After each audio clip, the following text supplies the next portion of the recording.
Hello and welcome. This is the Onside Kick, an NFL podcast this week, brought to you by Fox Sports Australia. I'm your host, Chris Janssen. There is no Ted Smith this week, unfortunately. A few minor technical difficulties, but I do have Hugo McWilliam smiling, as always, here with me. How you doing, Hugo? Yeah, not bad. Always some technical difficulties from my end, so hopefully I don't show up during the program. But firstly, congratulations are in order. The Dolphins beating the Jets, your team against my team. It is a shame that we won't get to see the jerseys this week because I was insistent that you would have to wear the tour one. So I'm mildly disappointed that it's only podcast, but that's okay. I'll just say I think the Dolphins needed the win more than the Jets did. I think the Jets know what we've got this year. The Dolphins at the start of the year, they thought they had a chance. But anyway, we'll see what happens. 3 wins in a row for the Dolphins, so let's see what goes on. Yeah, effectively I think it was a game for a pick battle, and I guess the Jets ultimately won that because you'll probably come out on top in who gets a better choice this year. Anyway, we won't spend too much time talking about the Dolphins and Jets because we want the listeners to actually stay on the line. And there were plenty of good games to cover this week, which will bring you, as well as our fantastic Australians. And then it's going to be a slightly different feel this week. As we've just got the podcast, we might bring in a few different little styles for you, and we'll run through each of the games coming up for week 12 as well. It is a special Thanksgiving edition. A shout out to all four of our American listeners. I think I know all of you by name, and it's a pleasure to have you boys listening. I hope you spend the time with your families, and I hope it is a wonderful holiday. It's a great time of the year in the States. So let's get into the games from last week. We had some absolute thrillers. The first game I want to jump straight into is the Los Angeles Chargers at home to the Pittsburgh Steelers. This was a game that was highly touted. And what we thought we would get is pretty much how it ended up being, an absolute shootout between two great offenses who've been patchy on defense. The Steelers were looking slightly better in recent weeks on defense, but when the Chargers put 41 points on you, I think we have to turn around and say that this was obviously a shootout. And the Chargers, they're just that team who can't seem to be able to have a game that isn't close. Whether they win or lose, they have to be within a touchdown. Yeah, it's what was most pleasing for the Chargers as well is in previous seasons, the Chargers would have lost this game. Their game management under Brandon Staley with Justin Herbert at quarterback has completely improved. And we saw that. There was a time in the fourth quarter where it looked like the Steelers had the momentum. They blocked that punt.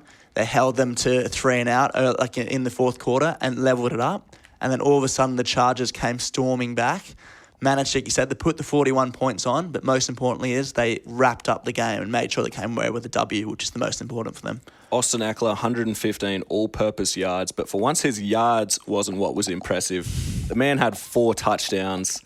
He looked incredible. And it needs to be said because Eckler was the talking point. But I want to give a bigger shout out to Justin Herbert, who led both teams in rushing with 9 attempts for 90 yards. And he also had 382 yards in the air, including the 3 touchdowns and only 1 pick. Much more polished performance from him, and his legs ultimately helped get the job done as well. He is incredible. Obviously, reigning Rookie of the Year. His arm strength is something to behold, but his speed sometimes gets left out in conversations. He is a quick boy. The only slight negative to his speed was the fact he got chased down by Cameron Hayward, who then put in a little shot on him as well. Yeah. But Justin Herbert is a complete baller and is looking really, really good at the moment. He could lead the Chargers to the promised land this year, but let's see what happens with that. What's more surprising to you, the fact that the Steelers conceded 41 points or the fact that they scored 37? The fact they scored 37, but it was funny because in the fourth quarter, you were like, where's this coming from? They're scoring points and points. And then in the final drive of the game, you were watching it and you were like, surely they can't do it again. And then Ben Roethlisberger became Ben Roethlisberger, got sacked twice and then threw, literally, I think it was like 4th and 37 or something. Yeah. And he threw, I think, a 6-yard pass, which missed the mark. So that became it. But what a game. The Steelers just quickly won 4 of their last 5 games. So at the start of the season, yes, they beat the Bills to start the season, but everyone was like, this is going to be a down year for them. Why are they bothering this year? They might as well, they've had so many good years. Just call this a down year. They are well and truly in the playoff hunt. So it's going to be interesting to see how they go going forward. Yeah, they're right in that mix of teams just on the cusp in that playoff picture. I'm going to say, I think it's funny because Big Ben, he still had a decent game. He had decent figures, 28 of 44, 273 yards, 3 touchdowns with no picks. if you look at that and see 37 points, you think Ben had a great game, but then ultimately there were times where his game management definitely cost them. On the other side of the ball, what I've been thinking, what I want to say, are the Chargers the new Chiefs? Are they the most fun team to watch in the NFL? Definitely. That entire AFC West is fun to watch. Just high-powered offense and exciting pass-rushing defenses, really, as well. Joey Bosa. Yeah, you always. That's what I was going to say. You always chat about, Keenan Allen, Justin Herbert, Austin Eckler was incredible. But, yeah, you forget about Joey Bosa on the defensive side, and they've got a real aggressive defense. And they had the big COVID scares last week as well. They weren't sure who on the defensive side of the ball was going to play, but they really showed up. And where it mattered as well, like we said before, sacking Ben Roethlisberger on the final drive of the game twice. Yeah, definitely a really exciting team. Just quickly on the Steelers, it's not so much about Ben's game management. It's more that he used to be this kind of, gunslinging quarterback when he was younger, and he's won those 2 Super Bowls. He just doesn't have the arm strength anymore. He definitely is in his final year, and it'll be so sad to see him go because he's been such an asset to the league, but he's just not the same Ben that he once was. Yeah, that will be a massive shame. He was one of those players that you just remember always being around, always a veteran quarterback, one of the very best. We were talking a little bit like Austin Eckler, and the only person this week who had a better game than Austin Eckler, JT, must be said, big JT, Jonathan Taylor, 5 all-purpose touchdowns, 4 on the ground, 1 in the air. Anytime a running back gets 5 touchdowns in the NFL, this isn't college anymore, that's a huge milestone. We must give him his props. We have to say, and it's a shame Ted's not here because Ted and me have been really pumping up this idea that Jonathan Taylor could be the MVP. And if this wasn't the MVP moment, then I don't know what it is. This man is electric at the moment. 5 touchdowns for the Colts, who have come back from their abysmal start and are now looking like a real playoff contender.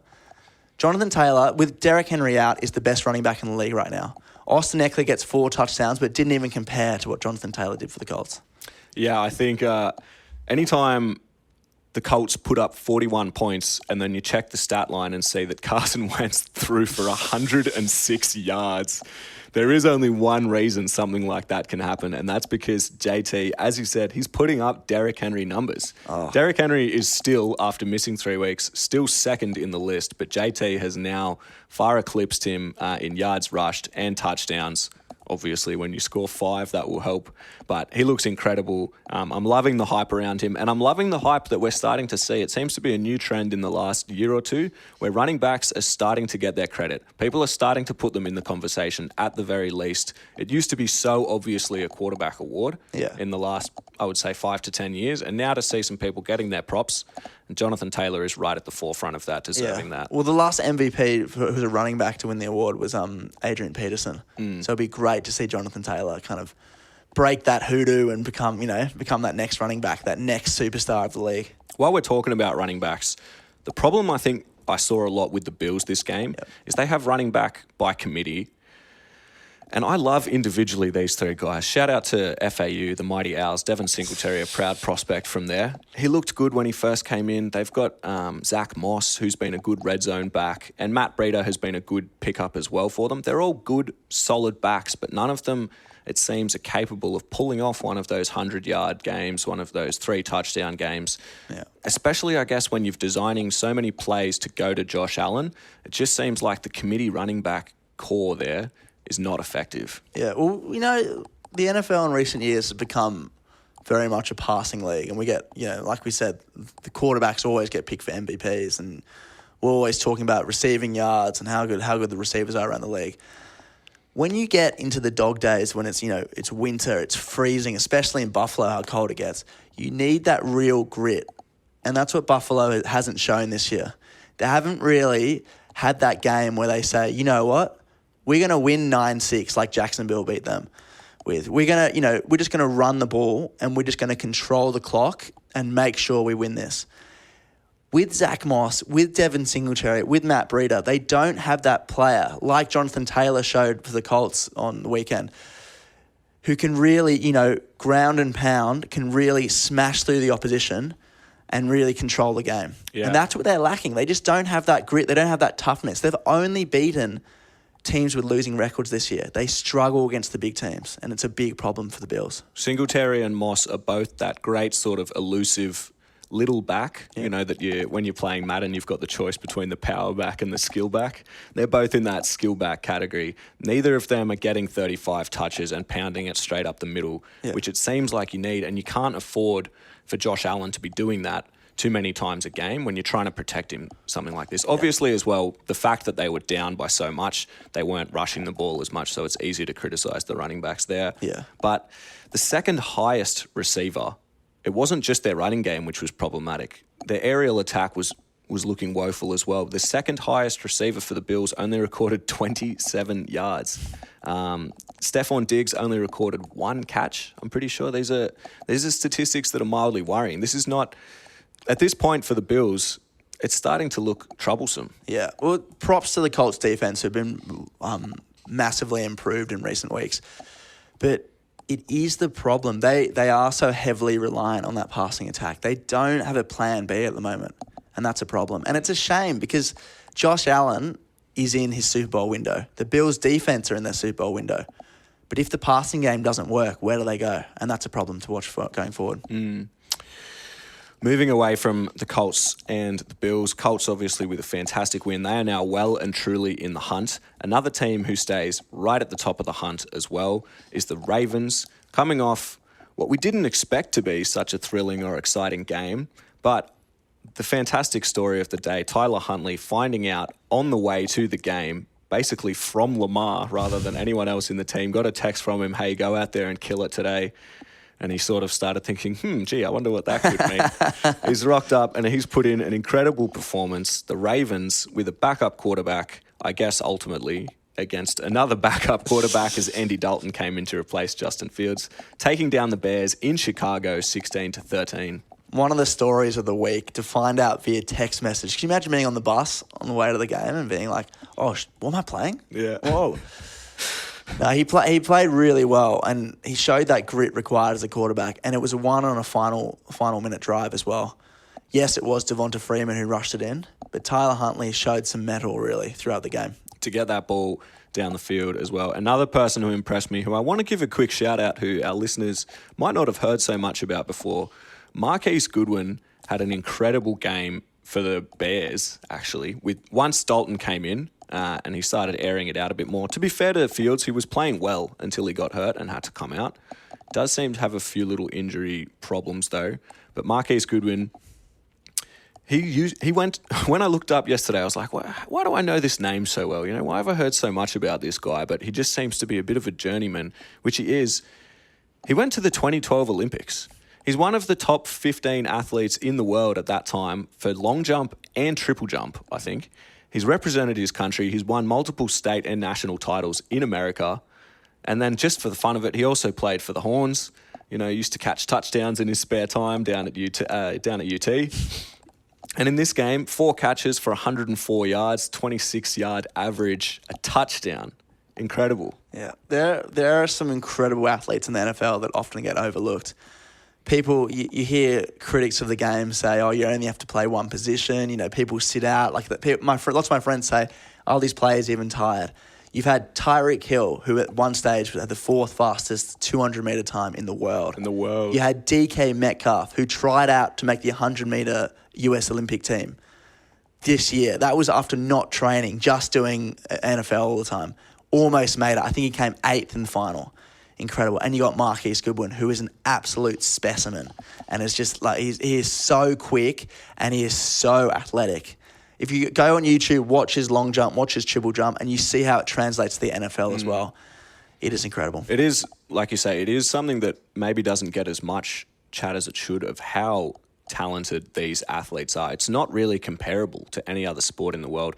Maybe at football, as in soccer football, when they're at the very top of their game, their fitness, their like aerobic ability and capacity is incredible. They can run a ridiculous amount of kilometers in a game, but the sheer speeds, the heights, the quickness off the mark that the athletes in the NFL reach, it's groundbreaking. And they deserve their props for being certified track stars as well as being able to catch balls. It's also lots of their athleticism is So people are right. You're not running as much as when you're playing football or playing AFL or anything.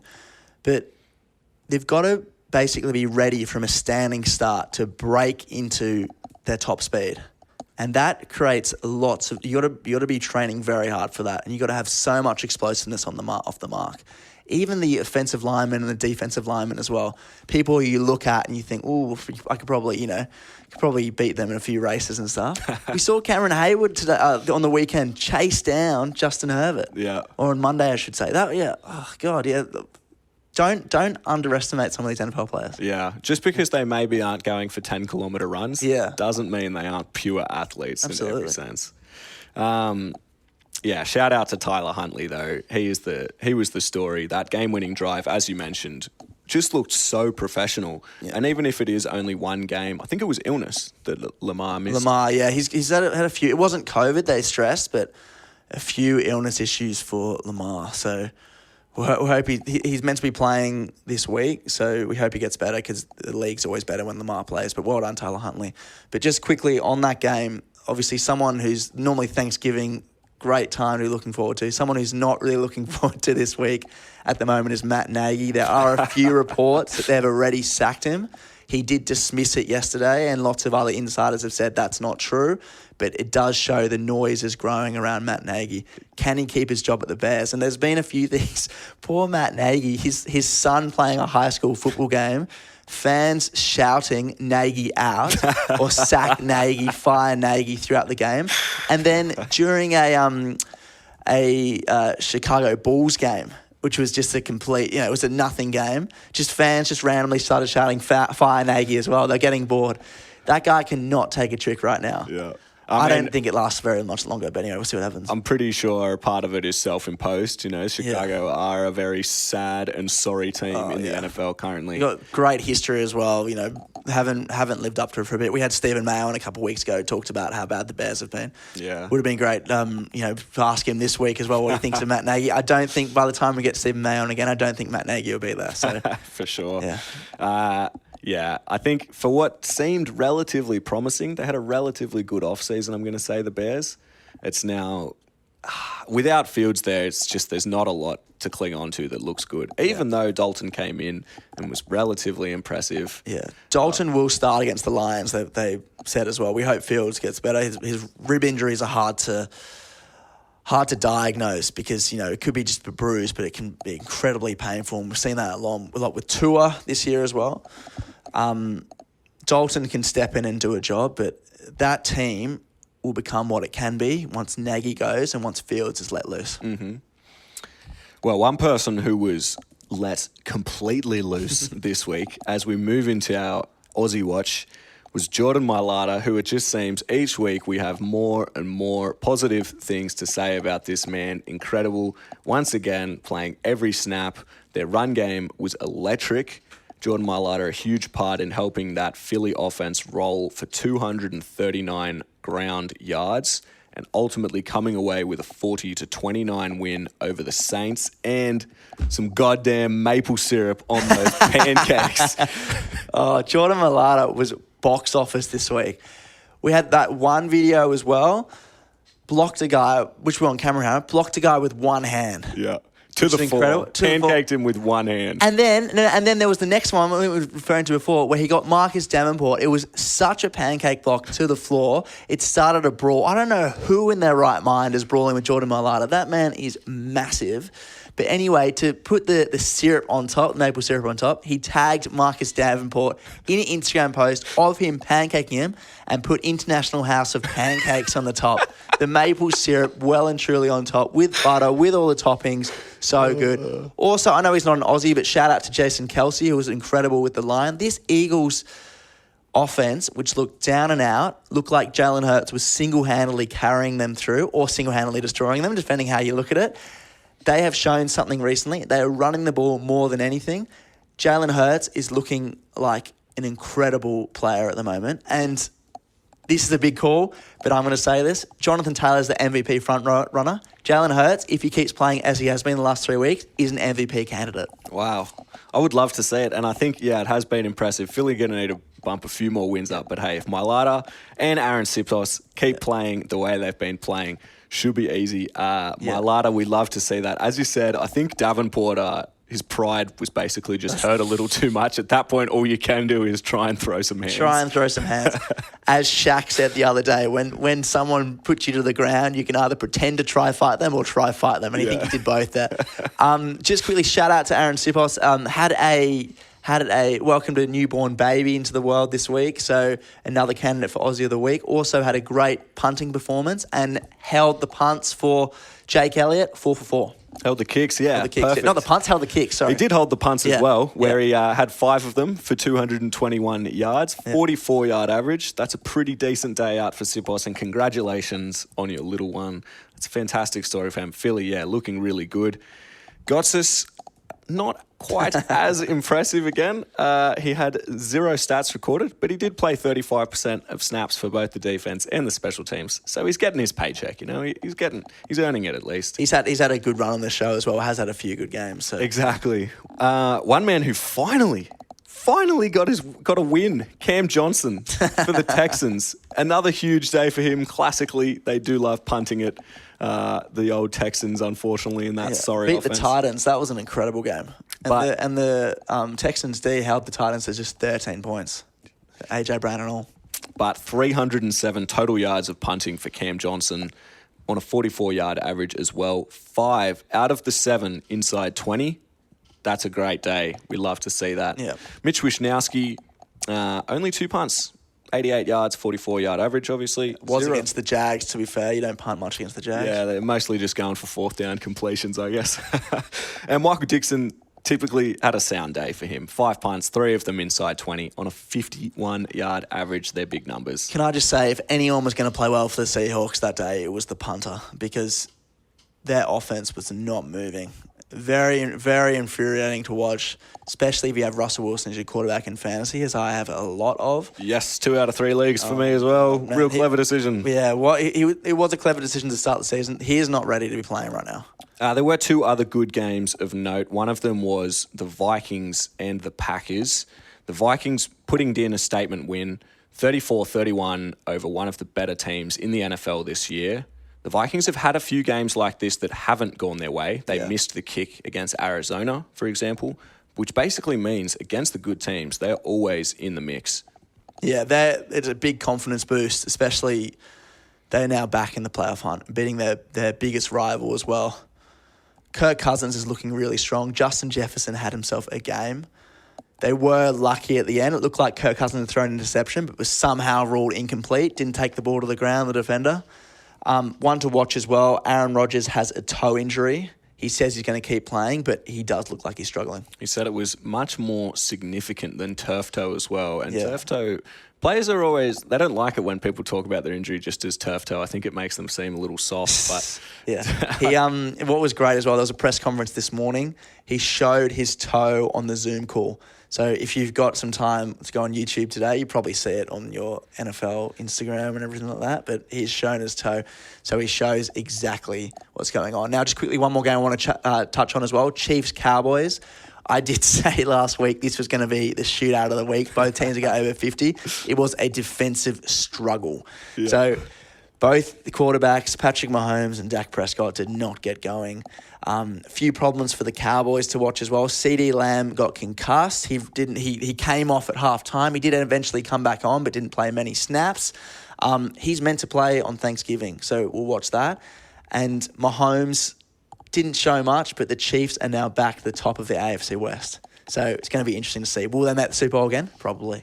It's a shame Ted isn't here, because he did say after you gave your speech about it being a shootout that it was obviously going to be 12-9, which I think the score was at one point before the Chiefs got that final touchdown to make it 19-9. It was a lackluster affair.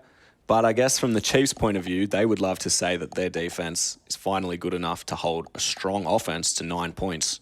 All right. Well, we are moving into one of the most fantastic times of the year. As we mentioned before, this is the Thanksgiving period.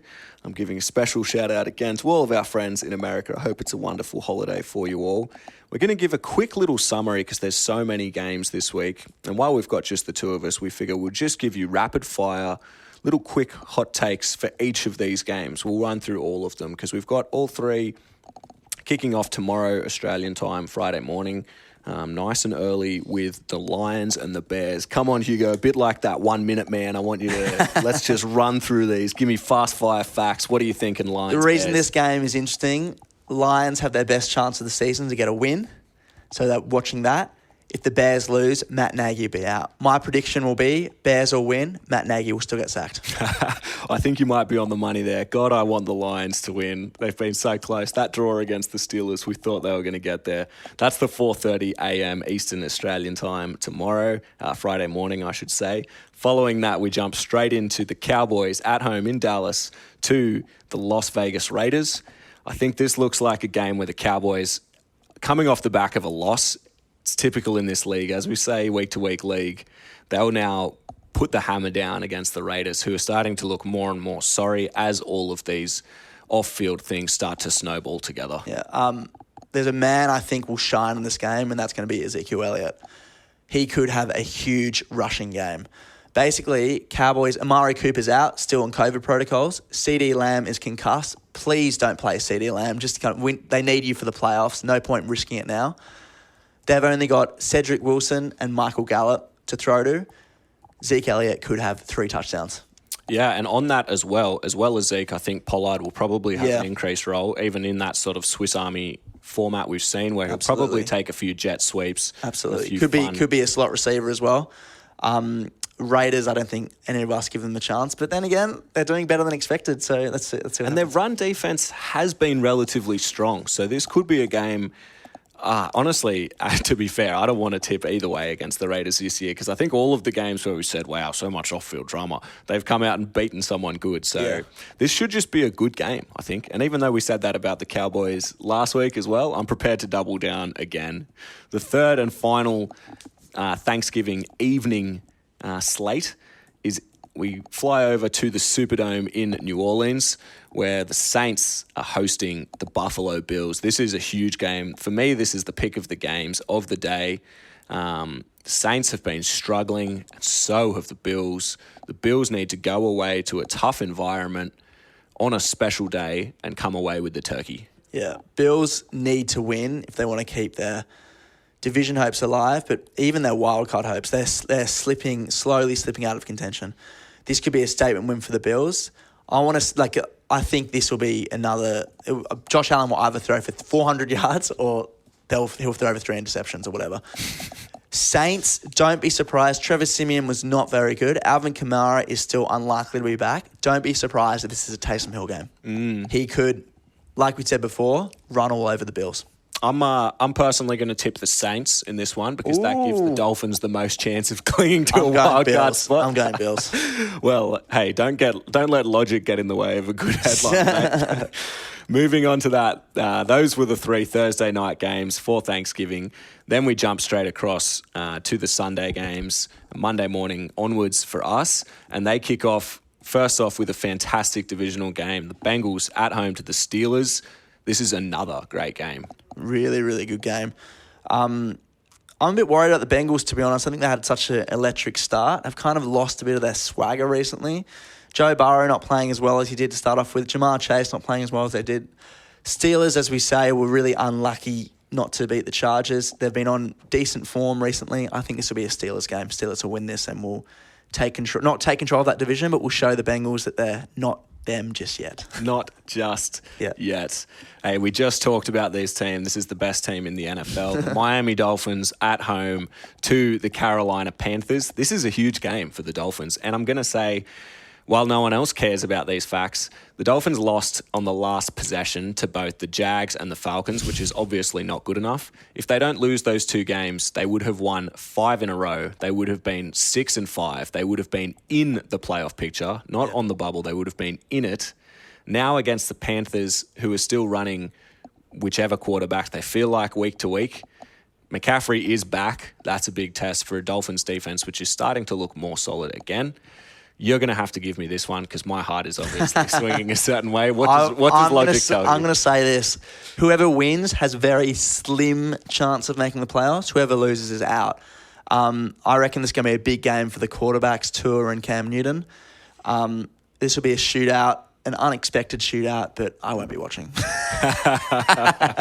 Don't worry, mate. I'll have the full synopsis for you when you get up in the morning. Yeah. The next game to talk about, the New York Giants at home to our Philadelphia Eagles. I say our because we've obviously got a little bit of patriotism for the Philly Eagles with those two Aussies playing for them. So what can you tell me? The Giants have been looking woeful. Woeful. So woeful. Jason Garrett, offensive coordinator, was sacked yesterday. So there's going to be a big change from the offense. The former Browns coach whose name has slipped my mind, has taken over the Freddie Kitchens. Freddie Kitchens taken over the offensive role. Joe Judge is under pressure. Saquon Barkley, they need to just give him the ball more. Yeah. Literally, just hand him the ball. Daniel Jones has not looked good. There's a stat that he's never won a primetime game or something, and he's really shown where he was against the Bucs. It's a statement year for him because this is, do they offer him the new contract after this season? At this stage, probably not. Eagles, on the other hand, if they keep winning, they're in the playoff hunt. Jalen Hurts playing really, really well. Devonta Smith didn't do too much last week, but has definitely been improved this year and looking like the Heisman winner he was, playing really well. Eagles defense looking strong. Darius Slay, I reckon the Eagles win this and win convincingly. Yeah, that Giants game against the Bucs, just to jump back to that, it was just such a classic Daniel Jones performance where every time it looked like they were close and they had a chance to get some momentum going, he would throw a pick. Or, of course, his other favourite type of turnover, he might just fumble it out on a little 3-yard scramble somehow. Yeah, the Giants are looking sorrier and sorrier as the year goes, considering they started with a small amount of promise as well. One team who started with a small amount of promise, and that has now turned into people touting them as the AFC frontrunners, is... This is game of the week. Yeah, the Patriots at home to the Titans, which was the playoff matchup either last year or 2 years ago. 2 years ago. It was Tom Brady's last game with the Patriots, yeah. Mike Vrabel, who obviously played with the Patriots, won some Super Bowls with the Patriots, showed Bill Belichick how it's done on that day. He remembered. Yeah, so yeah, it's actually a really good point you bring up because Bill remembers these games. So don't be surprised if there's a few tricks in the bag. The Titans haven't looked the same since Derrick Henry's been out, and obviously that's fair enough. You lose a potential MVP, and then you're not going to be the same. This could be the Patriots showing that they are back to their best, back to Brady days. Mac Jones is this new leader there, and they've got so many years left of him. It's a game to watch. If you're going to be getting up at 5 a.m. on Monday, watch this game because this could be a potential AFC Championship preview. Wow, yeah. I don't want it to be true. And I know that there are a few Patriots fans in particular listening to this, and I just can't get around. And it's not just the fact that they're divisional rivals. I watched enough Patriots. I'm going to be that one fan who hangs on to my bitterness forever. I don't need to see the Patriots go and win another Super Bowl. I've seen the Patriots beat the Jets that many times. between the two of us, you know mate. what? There's something about them now. It used to always be watching Brady and be like, oh, no, what's coming? I don't know what it is. It'll change next year when he becomes even better. But I like Mac Jones at the moment. Sorry, you go. Yeah, I'm sort of swept up in the same sort of fandom as well. Even though there's so much about the Patriots that I don't want to like, every time it's still fun to get a bit excited about this, rookie quarterback who's come into a system and immediately looking pro and looking effective. Yeah, just there's a bit of controversy around the Patriots this week though. Matt Judon said he hates mac and cheese ahead of Thanksgiving, and then Mac Jones says he doesn't eat any kind of pie. Any kind of pie. That's the most, especially pie. On Thanksgiving where pumpkin pie is the pièce de résistance. For him to come out and say something so controversial like that, and especially for Juden, who's been leading that defense in his red hoodie, you like to see as well underneath his jersey. He doesn't wear the typical white. I just want to say to Mac Jones, the chances you hear this are very low. But if we can ever get you out to Australia and introduce you a meat pie, that'd be great. You reckon 4 and 20 will change his mind? 4 and 20. watching an NRL and an AFL game, we won't pay for your flight, we'll pay for your pie. Definitely. Hey, from the best game of the week to the potential worst matchup of the week, the Jacksonville Jaguars are hosting the Atlanta Falcons. I'm giving you 10 seconds. Falcons to win, Carl Pitts to go off. Jags, who have been fun to watch recently, will not show much. I'm going to go the other way. I reckon Jags shut them out in a huge performance for Trevor. This is the one, 35 zip. Oh, I hope so, yeah. Let's do that. Can I just say... And Gotsis to get 4 tackles for loss. Yes, Gotsis to be MVP of the game. Let's get a defensive touchdown for Gotsis. Can I just say, can we get Matt Ryan out of Atlanta? Can they just trade him or something? It just seems like this guy, he's had such a great career. Can we have his last couple of years at a good team? Yeah, or at least at a team where I don't have to watch him get sacked and genuinely worry about his safety. Yeah. Moving quickly away from that game, another showpiece matchup is the Colts at home to the Bucks. This is the one for me that will show us if the Colts are the real deal. If the Colts can face up against an offense such as the Bills, followed by an offense such as the Bucks, and continue to have their defense be so impressive, this is a team that is the real deal in the AFC. They have definitely been the team to watch the past 5 weeks or so. And up against the Super Bowl champs, I hope they can get it done because this team has so much promise. Jonathan Taylor is so fun to watch. Carson Wentz, win or lose, is fun to watch. Let's hope it happens. You've got a really strong defense as well who will be tested by this electric Bucs offense, led by DeForest Buckner. Look, it's going to be interesting, but when every time Tom Brady's playing, it's going to be tough. So, definitely buckle down, watch this game. This is going to be a great game. Well, I was unfair on the Jags. Oh, God, here we go. I was unfair on the Jags and Falcons, Yeah. calling that the potential worst game because by far and away, significantly worse than that, the Texans at home to the Jets. Yeah, give me 15 seconds. I can just chat about the Jets. Zach Wilson's back. Joe Flacco and Mike White both on COVID protocol. Texans will win this and win convincingly. Trust me, I've watched that many Jets games. Do not get your hopes up. Jets are going to lose this. I'm really sorry. I love you, Jets, but you're going to lose. Yeah, Tyrod Taylor did enough for the Texans in the last game in a super impressive performance. I can't see how the Jets could possibly trouble them. Oh. Heading into another divisional matchup, the Broncos at home to the Chargers. The Chargers looking to keep it rolling. The Broncos who've sort of fallen off a cliff almost in the past 3 weeks. This, though, seems like the exact type of game that the Broncos will win. Yeah, they've got Chubb back on defense. That's the only positive. I don't see it. Chargers to win. You're not as hopeful about the narrative as me, I see, but I am. It is at altitude, though. I'm not giving them any chance either, unfortunately. The 49ers over in San Francisco, the Minnesota Vikings have a relatively quick flight down to them. That's going to be a pretty fun game as well. The 49ers have been impressive now that Kittle's back. Jimmy G seems to have remembered that he's a Super Bowl quality quarterback. Yeah. And he can run an offense as accordingly. And the Vikings, the same thing. Between all of those electric skill players they have on offense and a defense that seems to make the right play at the right time, this could be a fun game. This is similar to what we were saying before, but looking at the NFC playoff hunt. Both these teams are really in wildcard contention. You've got the Vikings who are 5-5. You've got the 49ers who are 5-5. Whoever wins this jumps into that wildcard spot. Yeah, watch this one. It's gonna be interesting. Teams that no one was really touting, especially 3 weeks ago, are now back in it. I don't know what to think. Deebo Samuel's been incredible for the Niners. Justin Jefferson is their explosive weapon for the Vikings. Dalvin Cook as well, looking strong as always. A few issues around the Vikings I don't really want to get into, but hopefully it doesn't affect them too much. Definitely one to watch. Let's hope we can focus on the football and hope it's a good game.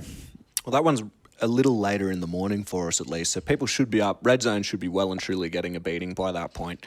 Looking forward to that because at the same time as that game as well is the Green Bay Packers at home to the Los Angeles Rams. This is two teams with NFC Championship hopes, both of them. In fact, it could be the NFC Championship game. Yeah.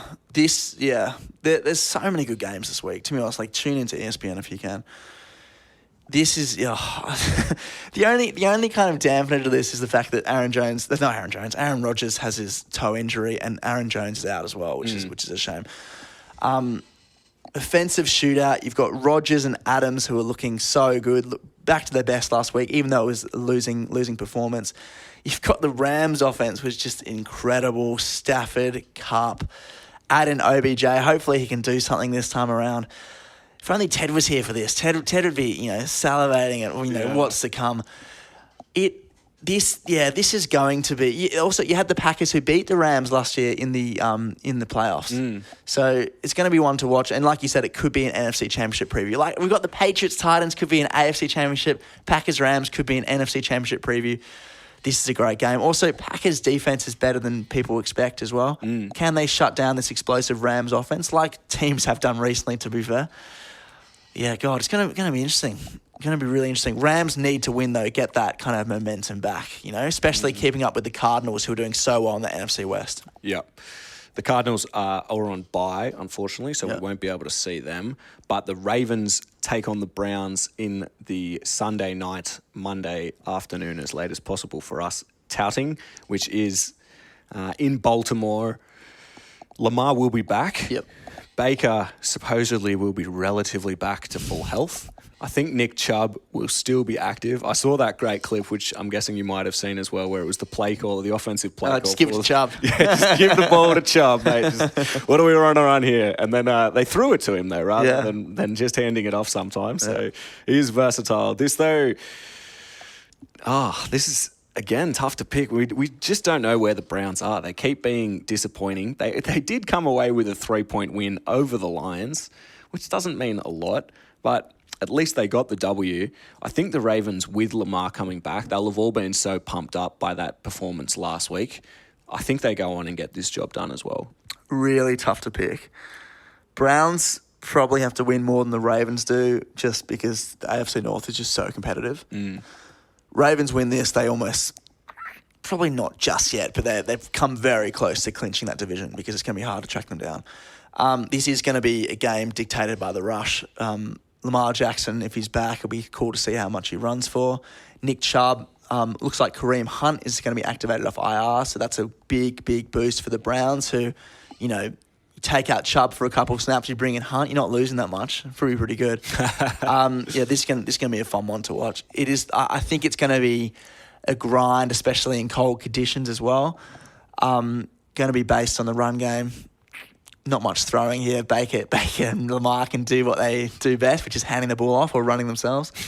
I don't know who to pick. I'm going to go out on a limb and say the Ravens just because I don't know how, but they've just been, considering all the injuries they've had, they're still doing really strong, and the Browns still have a few issues around. So, yeah, Ravens for me. Close. I think I'm inclined to agree. Will be a close game, though. The final game of this Thanksgiving weekend, which is mildly disappointing after some of those other games. Monday Night Football is the WFT, the Washington football team, at home to the Seattle Seahawks. I think actually Washington, off the back of three wins in a row? Yeah, they're what are they currently? They are currently, I think, 4-6. Yeah, 4-6, third in the NFC East. We know with the NFC East anything can happen, especially with that extra wildcard spot as well. They can really sneak in. They win, then they're back in the hunt. Only just. I just don't think they're there yet. Taylor Heineke played well against the Bucs and then played well against the Panthers as well. Looking strong. Terry McLaurin's back to form, caught a touchdown, and definitely is the key receiver there, especially with lots of injuries there. Logan Thomas, Ricky Seals-Jones, etc., etc. Seattle have a lot of issues. We've mentioned this in the show before. They've traded away their first-round draft pick to the Jets. So it's the Jets' benefit if the Seahawks keep on losing, so let's hope they do. Russell Wilson, it's been so hard for him to come back from this injury, but he just doesn't have that much offensive line help as well. Was sacked that many times against the Cardinals. DK Metcalf barely non-existent, so it'd be interesting to see if he can get back in the game. Tyler Lockett had a few big catches, but my hope for this is that both teams just go, let's just throw the ball. Yeah. let's make this a 35-34 game or something. Well, I think let's just go for it. I think the difference for me is the Washington defense has been so strong. Yeah, and especially with Chase Young out as well, which last week. Yeah, so I think they shut Seattle down. Yep. I think Washington take away a W and start making a little bit of noise for my boy Quinn as well to get a little bit excited about. I think there's enough there for fans to at least have false hope, much like myself. I think so. No, there's always reason to have. Any NFL game as well, this is the great thing about it. It can be the fourth quarter, you can be down by 25 points and there's still a chance. Yeah. That amount of clock stoppages there is. So we've all been jaded by that at Atlanta Falcons and New England Patriots Super Bowl. 28-3. We all saw that at a key moment in our lives and thought, wow, anything can actually happen in this league. Hey, speaking of anything can happen, today was a bit like that for us. We had some technical difficulties to get through, but we were able to come together and get this together for our audience. Hugo, largely that is down to you. Thank you very much for your company. No worries. Thanks for having me. Always good fun. Not a problem at all. To our faithful listeners, thanks for sticking with us. We'll be back to our usual platforms, fingers crossed, next week. Thank you very much. Goodbye.